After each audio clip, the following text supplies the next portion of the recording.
Welcome to the 2019 Cavallone Family Reunion. Everyone here is related to Francesco Cavallone and Rosa Libretti, descendants and Mama Rosa. You're either their grandchildren, great-grandchildren, second great-grandchildren, or third great-grandchildren. And if you're not directly related, you are married to somebody that is. Mama Rosa and descendants had 7 living children. Josephine Cavallone, born in Chicago in 1901. Catherine Cavallone, born in Italy in 1906. Antonia Dora Cavallone, born in Chicago in 1909. Joseph Cavallone, born in 1911 in Chicago. Vincenzo Cavallone, also known as James, but he preferred the name Vincenzo. He was born in Italy in 1913. Michele, or Mike Cavallone, born in Italy 1917. And the youngest, John Cavallone, Giovanni Cavallone, born in 1921, 20 years younger than his oldest sister. Here you see the oldest picture that we're aware of the Cavallone family in 1909. You have Mama Rosa at age 30, descendants at age 34, Josephine at age 8, that is a 8-year-old Josephine Cavallone who married Vincenzo or James Rispoli and had all the Rispoli children. Catherine Cavallone, who married Frank Miranda, she's age 3 in this picture, and Antonia or Dora Cavallone at age 3 months. That is how we're able to basically determine the age of this picture as baby Antonia. The Cavallones come from a southern Italian town called Sassano. It's in the province of Salerno in the region of Campania, way located in the southern area of Italy, of farmland back in the old days. As you may or may not know, not only am I interested in bringing family together, but I'm also interested in the history of our family and where they came from. For years, since I started doing genealogy research back in 2002, I was pretty much stuck at Mama Rosa and descendants. I could not find descendants' birth record and therefore could not go any further back than basically knowing that his parents were Giuseppe and Maria Giuseppa Ferrati.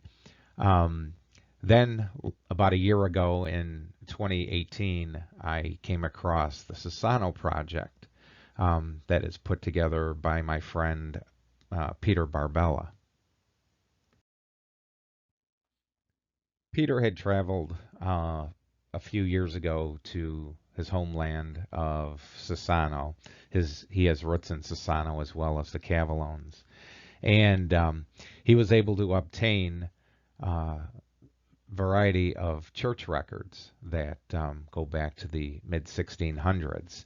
And when I came onto his research, he had indexed quite a few, but there was still quite a bit of work to do. This is basically a schedule of links to get to the various church and civil records that are being indexed by his project. This is a sample of the thousands, I'd say tens of thousands of images that Peter and a couple of other people, including myself, have indexed on the Google Sheets that we'll be showing you in the next slide. These images are in Latin, and the handwriting, as you can tell, can be a challenge to decipher. But we've gone through a substantial amount, and there's still a lot more work to do to index everything from the 1600s to the early 20th century. Here is a sample of what the indexing looks like after we go through the many pages of Latin and the script that were written back in the old days, the 16, 17, 18, and early 1900s. These indexes are searchable. You could put in a name and be able to go through the records a lot faster than going through the images. And it's helped go back to many families go back to the early 1600s. Here is a picture of Peter and his wife Diane Barbella. They live in Littleton, Massachusetts. We've had some quite great conversations, the two of us, talking about Sassano history and indexing the files and our personal lives. It was great finding Peter, and I feel that we're good friends. I'm glad to know him. Here is the record that has been elusive for nearly 20 years. When I first got in touch with Peter, I told him that I've been looking for Tatanchik's birth record. I know the family is from Sassano, but I've hired people, and the record was elusive. And he found that interesting that we were going to find that record.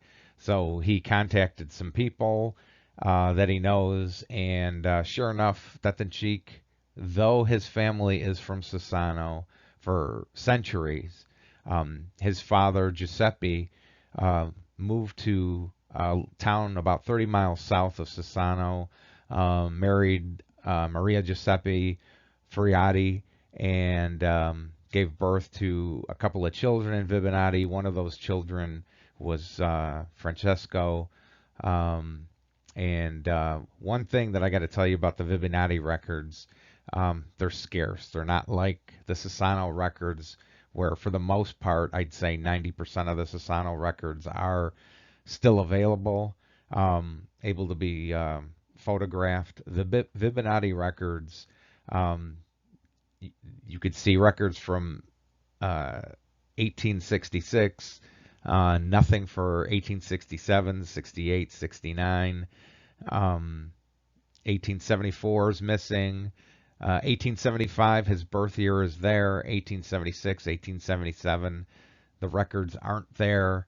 So it was, in my eyes, pure luck that we were able to locate his birth record, and that helped us go back further.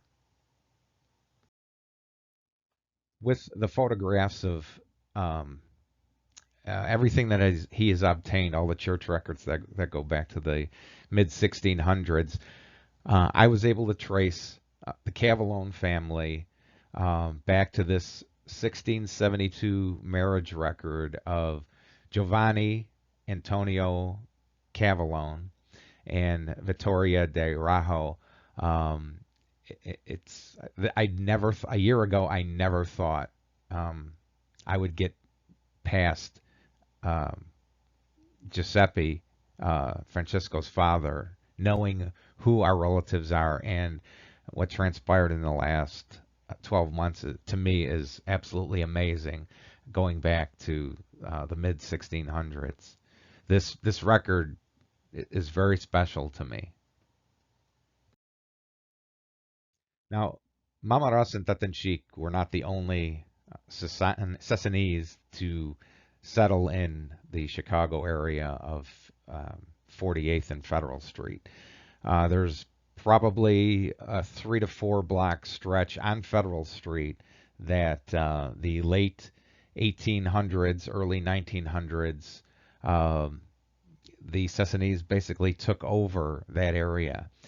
Now, when there was a birth or a marriage, the Sassanese went to 218 West Alexander Street, Santa Maria Incarnata Catholic Church. It's now Chinese Catholic Church of St. Teresa's, but for many years this was the Italian church. Italian migrants from Nicosia, Sicily, at the turn of the 20th century established this church. And even though 48th and Federal Street was quite a hike, there was a train, elevated train, on State Street, which was a block away from Federal Street, that pretty much took them to basically 22nd Street from 48th Street. So this is the church that the Sassanese baptized and got married in. This church, San Giovanni Evangelista, is Sassano's mother church. This is the main church that for centuries the Sassanese baptized their children, got married in, and when they had perished, went to this church. So it's good to know both of these main churches for our families. Uh, an interesting note here, though many of the Sassanese who settled on 48th and Federal Street went to Santa Maria in Canada to baptize their children, Mama Ross and Tatanchik had to be different. Even if their children were born in Chicago, they took them back to Sassano, back to San Giovanni Evangelista Church, and baptized them there. It may take a couple of years. As a matter of fact, Josephine wasn't baptized till 1905, and 1912 for both Antonia and Joseph, who were born in 1909 and 1911. But every single child that Mama Ross and Tatanchik had were baptized back in Sassano. Back in the day, you may have asked your parents, be it Josephine or Giovanni, John, Michael, Joseph, hey, can you tell me about your aunts and uncles? Well, this is the family tree of Mama Ross, or actually Tatanchik's mother and father, Giuseppe Cavallone and Maria Giuseppa Furiati. And they did have several children, but only three surviving children. Francesca Cavallone married a Vincenzo de Lisa, and they stayed in Sassano. Their second born, Vincenzo Cavallone, he passed as a young child. Then there's Tatanchik, and Tatanchik had a younger brother, Vincenzo, which we'll get back to in a second.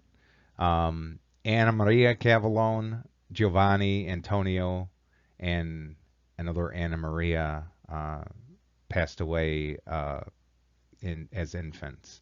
So there was three surviving to adulthood of Tatanchik's siblings. Vincenzo did come to Chicago. So Tatanchik was not the only sibling that came to Chicago. Vincenzo was here, and next slide will give a little more history on why we didn't know about Vincenzo. Vincenzo Cavallone, Tatanchik's brother, who was a couple years younger than Tatanchik, also settled in Chicago. He had a few children. A couple of children passed away as infants. and he lived a couple doors down from Cheek. And I'm in the middle of researching. I believe that the Cavallones owned a lot of property on Federal Street. But tragically, Vincenzo, or James Cavallone, was killed in 1911 by that elevated track that I spoke of that got them to the church. Um, no information outside of being struck by the train is provided, um, but very unfortunate. Another thing that I'd like to note about Vincenzo's passing in 1911, uh, the Italians, how they named their children was after the father's parents first, and then the boys were named after their father, and the girls were named after the mother of the father, and then the next set of boys were named after the mother's father and the mother's mother. Uh, Michael should have been the next child in Cheek's family, but it ended up being Vincenzo, who was born in 1913. And reason why was because his brother Vincenzo um, died in 1911, so therefore the next child that was born was named after a loss in the family.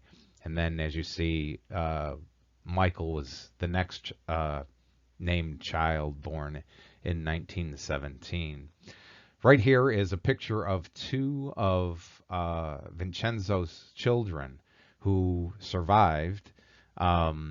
They were taken back to Italy with their mother after Vincenzo's passing.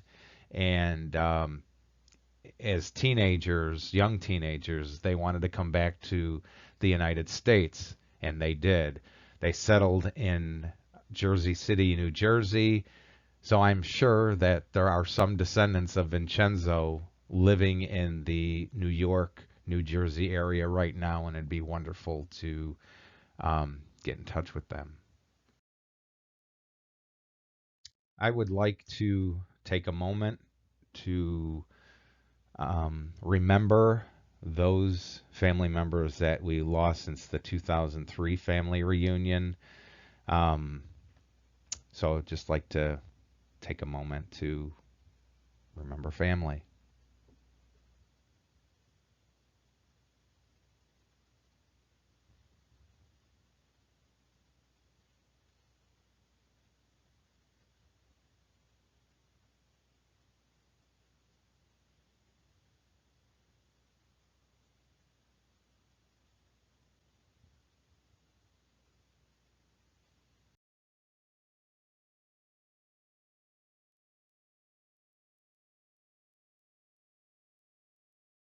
I personally believe that it's our responsibility to keep the knowledge of our ancestors alive, to keep talking about everyone that has gone before us as far back as we can, maintain the memories, tell our children, our grandchildren about not only the Cavallones, but your spouse's family, and just keep their memories alive. There was a quote that was published regarding the book that I put out about the family, and it is so absolutely strong and powerful. I am bound to them, though I cannot look into their eyes or hear their voices. I honor their history. I cherish their lives. I will tell their story. I will remember them. Author unknown. If you have any questions or corrections or anything that you want to get in touch with me about family, our history, feel free to reach out to me at johncavallone@gmail.com. I want to thank everybody for attending the reunion. I am so sorry for those that wanted to come out here and for whatever reason couldn't make it out. Um family means the world to me, and I'm sure means the world to you as well. Let's keep our history alive. Let's keep talking about where we come from. Tell your children and your grandchildren, no matter how bored they are of it, one day it'll click, and hey, you may have another obsessive genealogy researcher on your hand like me. Thank you.